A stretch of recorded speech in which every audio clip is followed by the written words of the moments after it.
Gentlemen,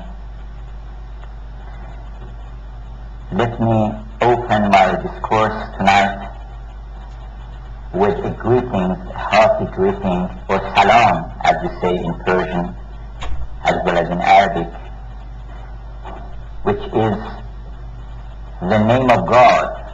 Salam means peace, friendship, security, and it also means the paradise, heaven. In fact, this salam is not on my own part, but on the part of Persian literature, because Persian literature can be summed up in a salam, in a greeting to you from God. And Sa'di says, "Man ba'd az in agar be diyari safar konam, hich armaghanei nabaram juz salam dost." If I ever happen to take a journey to any land, when I come back, I would bring no gift but the salam, or the greeting of the friend, the salutation of the sweetheart or the friend. And also, let me call this gathering of distinguished lovers of culture and literature and art a symposium. Not in the sense that they say it's a symposium on oil or on economic subjects, but in the literal sense of the word, which means sitting together and drinking wine. Sim means together and posium means drinking wine.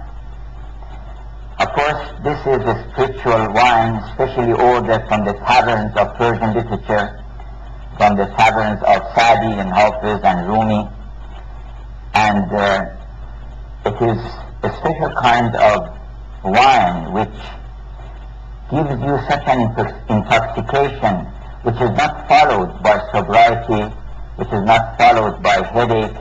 You will ever be intoxicated when you drink it, and you are never sober again. There is an anecdote about Winston Churchill that once he was in a party and he was heavily drunk.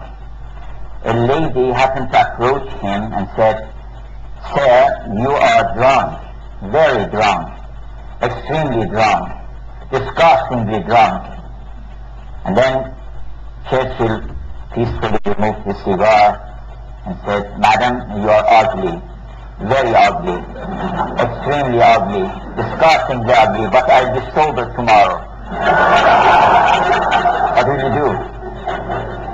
So this is a kind of wine which you are sober tomorrow. But in Persian literature, if you drink that wine of Nishabur, that wine of Shiraz, you will never be sober again.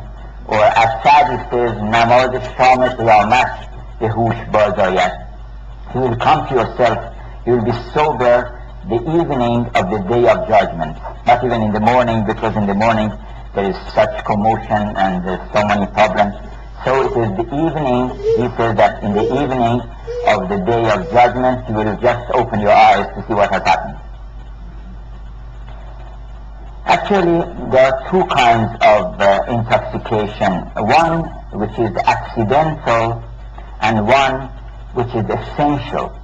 Everything is like that. Happiness, for example, joy. Sometimes it happens that a joy comes to you. You are happy for a time and then it leaves you. This is not your joy. This is not your happiness.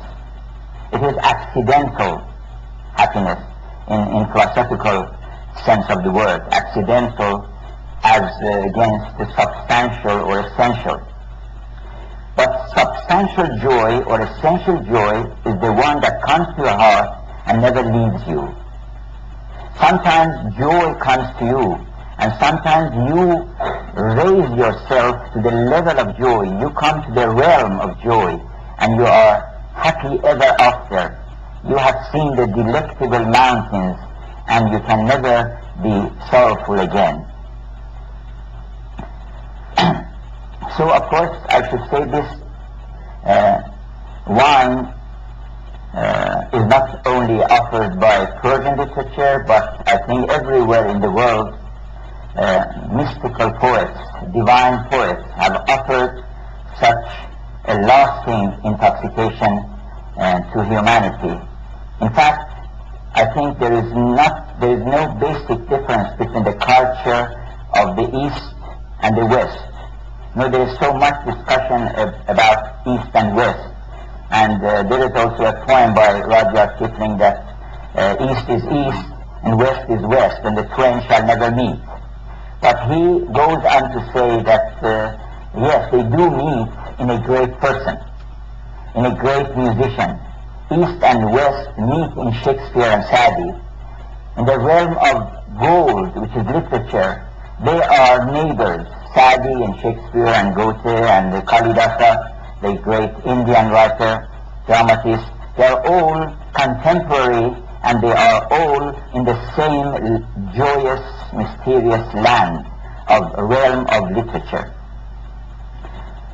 So the subject of our discussion tonight, which is going to offer you a very brief introduction to Persian literature. Of course, it is an ocean. How can you offer it in a small picture? Unless we we learn from William Blake. He says that to see the whole world in a grain of sand, and the whole heaven in a wild flower, holding infinity in the palm of your hand, and eternity in an hour. We can do that, and I'm going to show you the ocean, the waving ocean of Persian literature in a small picture. As Rumi says, در بریزی بحر را در کوزه‌ای چند گنجد قسمت یک روزه‌ای. Of course, it is no more than a daily portion if you offer it in a picture, the whole ocean.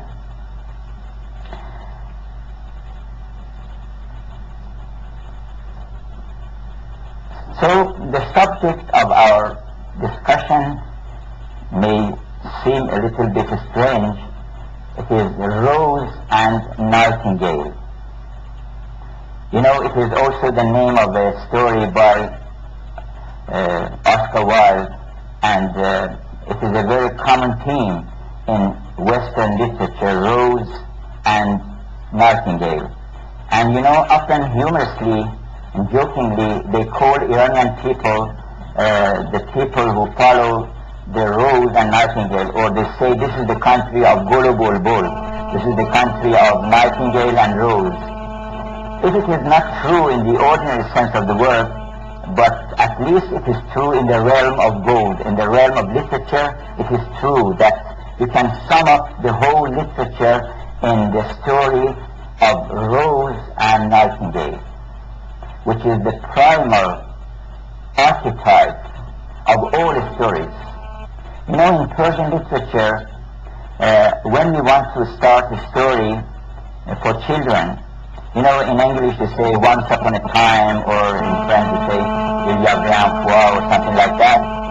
But in Persian, we have put the highest thought, the highest point of our mystical tradition and the beginning of children's story, that we start like this: یکی بود یکی نبود، غیر از خدا هیچ کس نبود.